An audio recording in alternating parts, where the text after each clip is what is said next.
You're the chosen one! It was said that you would destroy this Sith, not join them!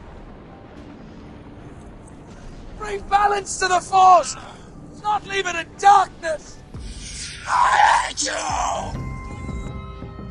It's 2019, The Mandalorian is hitting Disney Plus for the first time, and fans are excited. There's more hope around Star Wars than ever before because maybe, just maybe, Star Wars isn't really dead. Rian Johnson has already alienated the Star Wars fan base, but The Mandalorian is about to hit Disney Plus and hit streaming for the first time.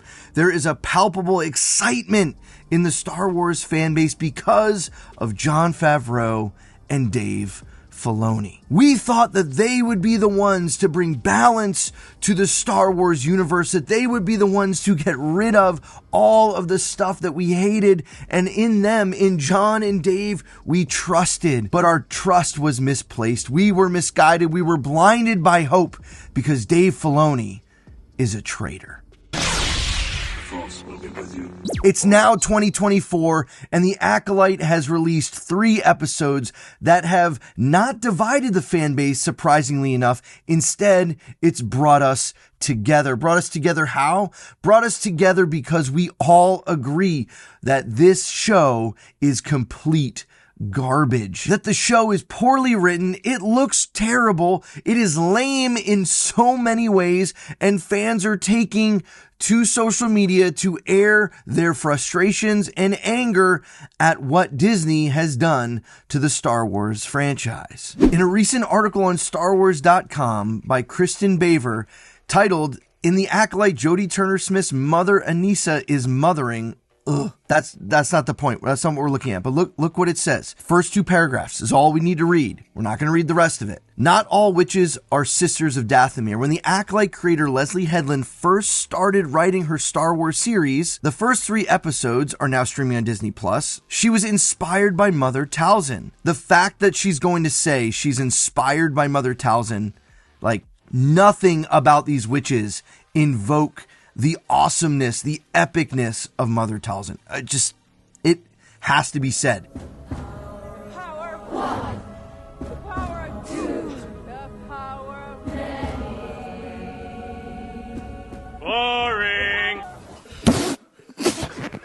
But it was Dave Filoni, who worked alongside Star Wars creator George Lucas on the animated show The Clone Wars, who helped guide Headland in the creation of her own in-world coven led by Mother Anissa. This is Leslie Headland speaking. Dave Filoni very quickly became a mentor of mine in terms of navigating what this part of the timeline would be like for both the Jedi and then the other Force users, Headland says.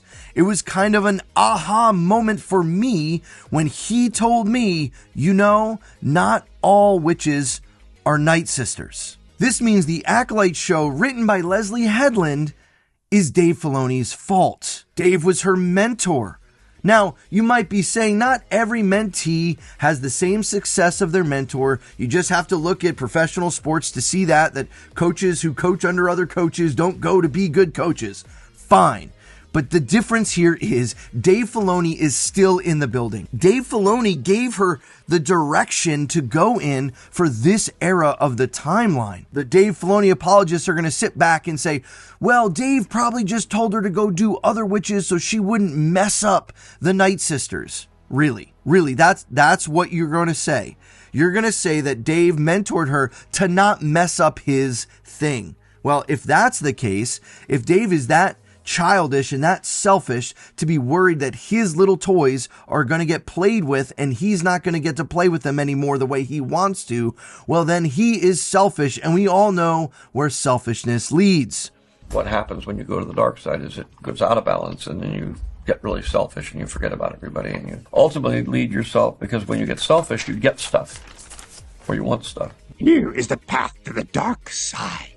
Fear leads to anger. Anger leads to hate. Hate leads to suffering. So I'm sorry, but there is no excuse. There is no getting out of this other than Dave coming out himself and even saying that he in no way told Leslie Headland to do this. Is Leslie just trying to throw Dave under the bus so that she can justify what's happened in the Acolyte? Possibly, but I really don't believe that's the case. I think it's much more clear that Dave Filoni has no idea what he's doing. We saw that in Ahsoka. He had no business writing that show. That show ended up being completely garbage. It had no direction. The writing and pacing in that show was all off. Dave needs to stick to animated and not go into live action. Well, what has he been doing with Leslie Headland? He's been mentoring her.